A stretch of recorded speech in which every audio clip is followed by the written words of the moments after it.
Hello students, welcome back to the series that I was doing of subject economics. So the last video that you have seen, that is of RBI's monetary policy. There we learned what is monetary policy. There we studied what and who are in the monetary policy committee.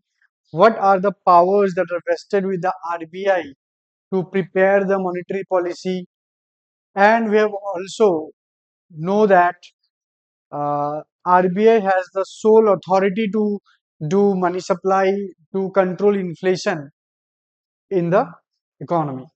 So now today again this lecture is on monetary policy, but precisely it is on the monetary policy tools.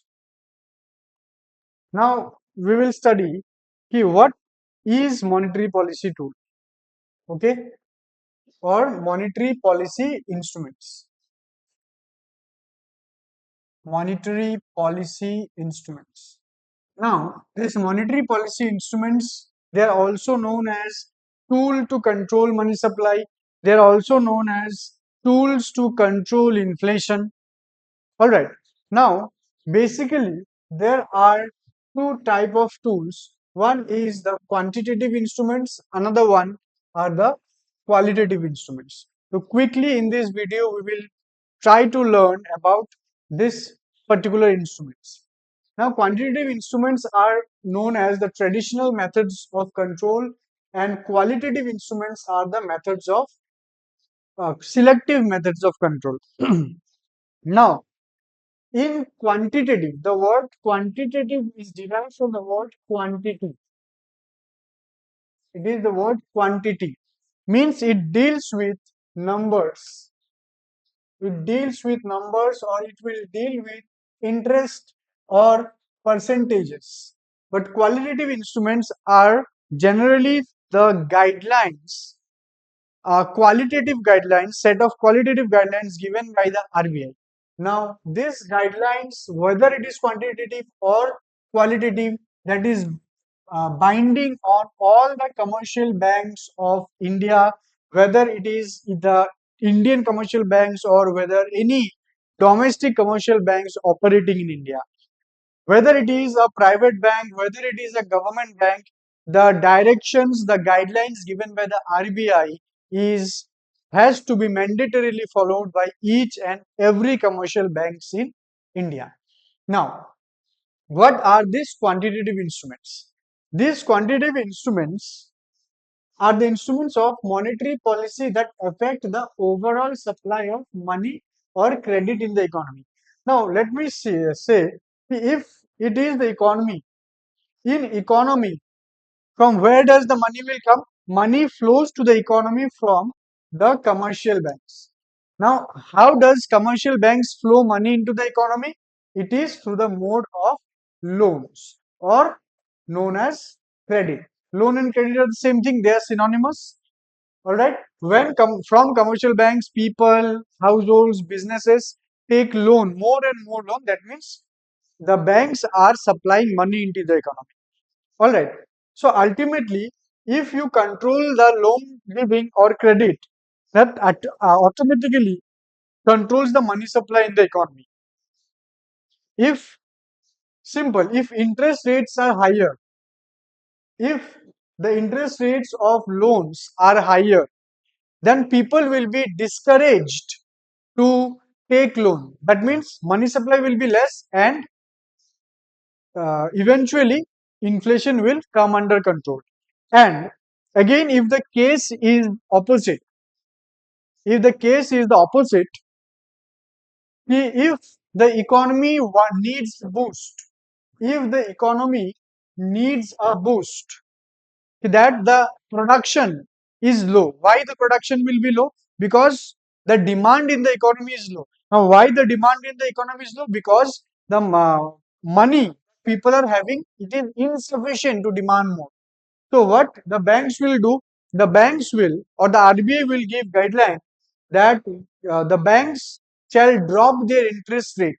Banks will drop their interest rate so that people or businesses take more loan and start production in the economy so that people can generate more income, and hence demand will be higher.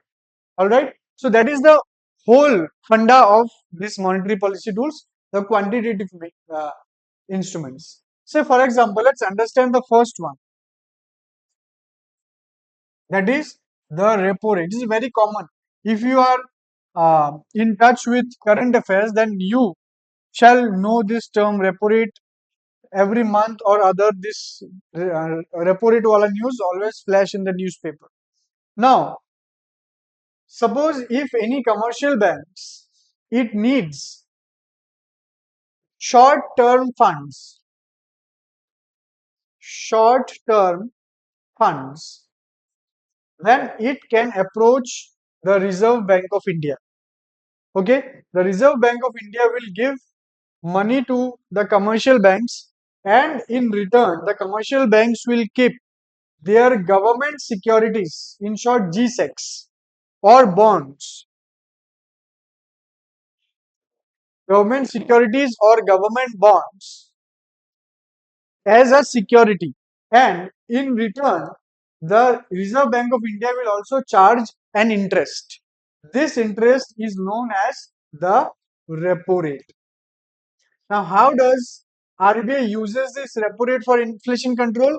Suppose the money supply in the economy is more, that means it has to be brought down. So the repo rate will be increased.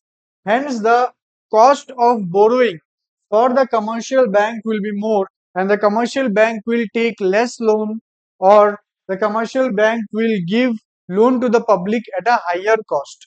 Hence, the economy or public will take, the businesses will take less amount of loan, and hence money supply will decrease. So that is the repo. Next is your the reverse repo rate. Reverse repo rate is similar to repo only, but here the borrowing and lending party changes.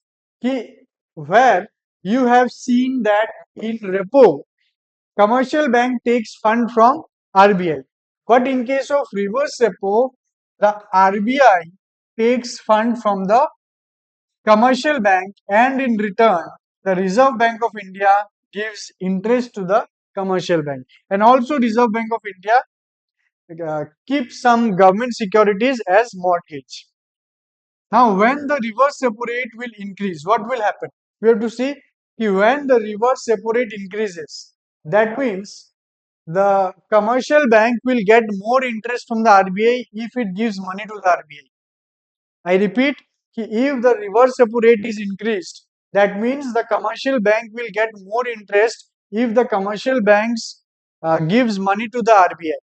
That means during the time of inflation, the reverse repo rate is increased. Why? Because by looking at this attractive interest rate, the commercial bank will give more and more money to the RBI so that in future it can gain more amount of interest. So for the time being, for the current situation, from commercial bank, money will flow to RBI, and from economy, money will be short.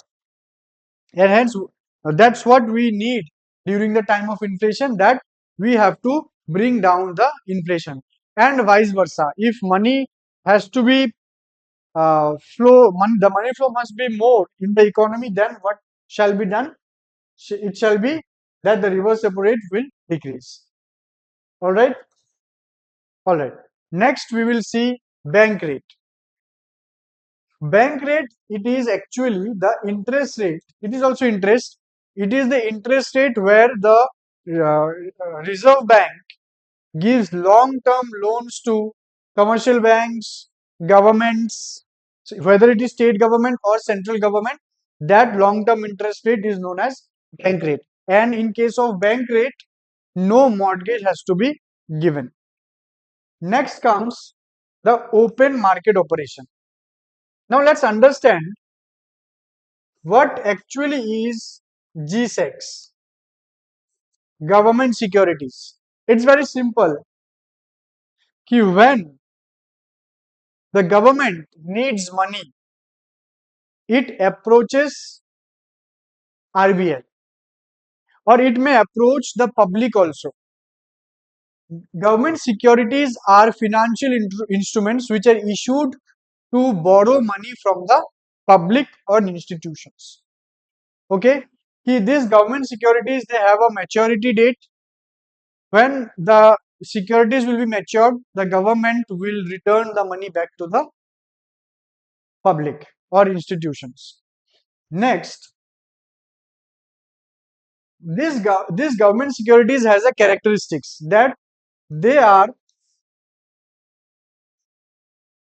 transferable, they are marketable, they are negotiable. Now, what does this mean?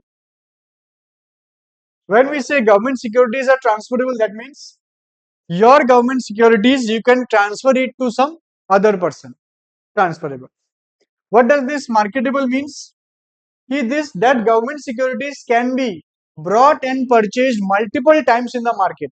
That you have sold your government securities to someone, that someone has sold it to some other one, and that government securities can be marketed openly. And when we say negotiable, if the government securities price, there is a price of these government securities, say for example, the price is 20,000, but as it is marketable, so it is under the force of the market, that is demand and supply. Hence, the government securities price may change. It may go above 20,000 or it may fall below 20,000. All right. Hence, negotiable. Okay. Now, keeping in mind the knowledge of government securities,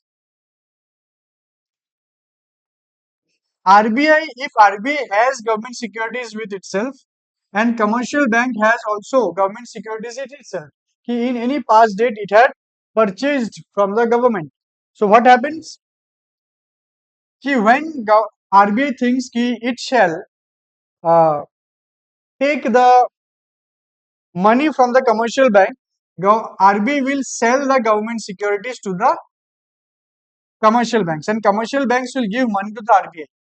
And if the situation is opposite, money has to be given, injected in the economy.